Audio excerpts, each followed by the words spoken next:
El infante portugués Enrique el Navegante, tercer hijo del rey Juan I, estaba interesado en adquirir estos conocimientos para bien de su pueblo. Los portugueses, atraídos por las posibilidades del comercio, buscaban desde hacía tiempo una ruta hacia Oriente.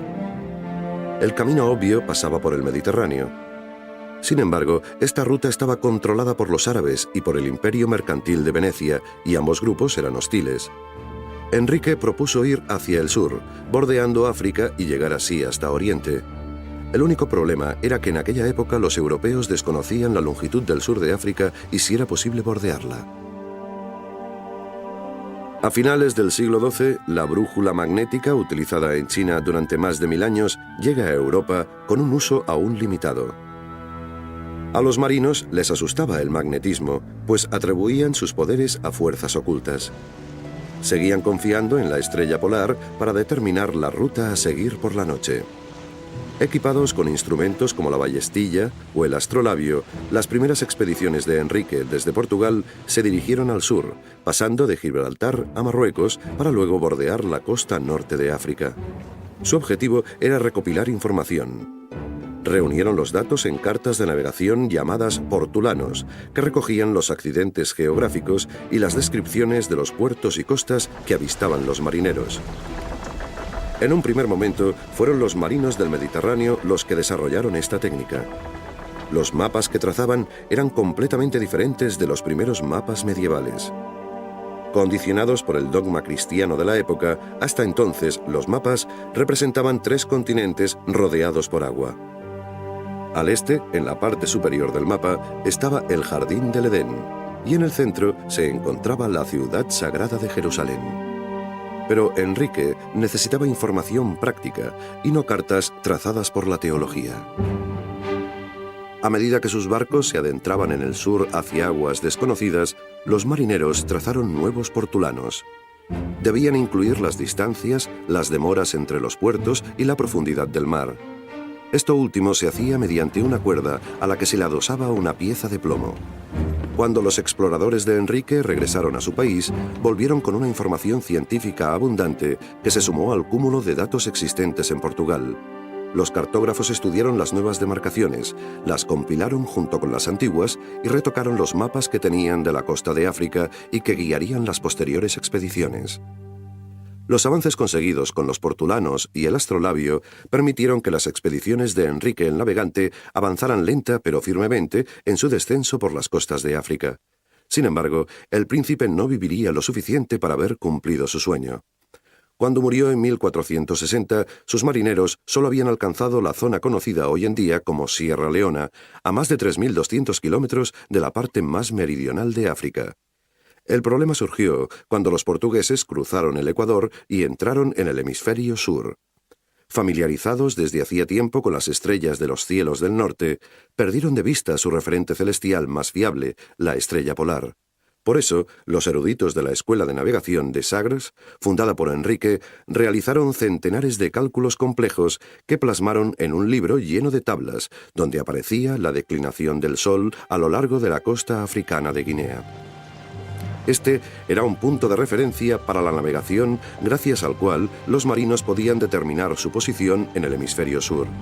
Finalmente, en 1488, casi 60 años después de que se fundara la escuela y 28 años después de la muerte de su fundador, Bartolomé Díaz rodeó el Cabo de Buena Esperanza y traspuso el soñado paso hacia la India. Se había abierto la puerta a las ricas tierras de Oriente. Mientras los portugueses navegaban hacia el sur, rodeando el vértice meridional de África para llegar a Oriente, un hombre llamado Cristóbal Colón buscaba llegar al mismo destino por otra ruta, navegando hacia el oeste. Colón había propuesto esta ruta a los portugueses en 1484 sin éxito alguno, aunque sabían que era posible. En la época de Colón, cualquiera que tuviera un mínimo de formación sabía que la Tierra era redonda y que cualquier viaje, ya fuera por el este o el oeste, acabaría por dar la vuelta a la Tierra. Sin embargo, los portugueses cuestionaban los cálculos de Colón. Colón pensaba que las Islas Canarias y Japón estaban separadas por unos 3.800 kilómetros. Basándose en cálculos realizados con la ayuda del cielo, los portugueses afirmaron que la distancia era mucho mayor, 17.000 kilómetros, medida que se acercaba más a la distancia real. Evidentemente, los europeos desconocían que existía todo un continente justo en medio. A pesar de los cálculos de los portugueses, Colón continuó insistiendo en su teoría y finalmente logró convencer a los reyes españoles para que le financiasen una expedición formada por 3 pequeños barcos. Durante su viaje hacia el oeste en 1492, Colón sabía que para señalizar la ruta utilizada y no perderla, necesitaría medir de alguna forma la distancia recorrida día a día. Al igual que los portugueses, Colón había aprendido a delimitar la latitud y a calcular las distancias de norte a sur mediante el sol, las estrellas y las tablas de cálculos. Pero por lo que se refería a la longitud, Colón, como el resto de sus contemporáneos, solo podía realizar cálculos aproximados de la distancia que un barco recorría de este a oeste. El caso es que, para medir la longitud, se requería algún artilugio que indicara el tiempo. Para encontrar la solución a esta necesidad, tenemos que remontarnos a miles de años atrás. Desde la antigüedad, los astrónomos usaban 360 grados como medida esférica de la Tierra. También sabían que la Tierra gira 360 grados sobre sí misma cada 24 horas. Así pues, los cartógrafos dividieron el globo terráqueo en 24 líneas o meridianos de longitud. El espacio entre cada meridiano era de 15 grados o 1 hora de longitud. También anillaron el globo terráqueo con líneas de latitud espaciadas desde el punto más ancho del planeta, el ecuador. Esto permitía crear líneas imaginarias que podían subdividirse a su vez en minutos y segundos, capaces de determinar la posición exacta de cualquier lugar en la Tierra, al menos en teoría. Sin embargo, mientras las líneas de la latitud se trazaban en paralelo y así permanecían equidistantes a medida que rodeaban el globo, las líneas de longitud convergían a medida que se acercaban a los polos. Debido a las cambiantes distancias entre los meridianos, resultaba muy difícil determinar la posición mediante la longitud.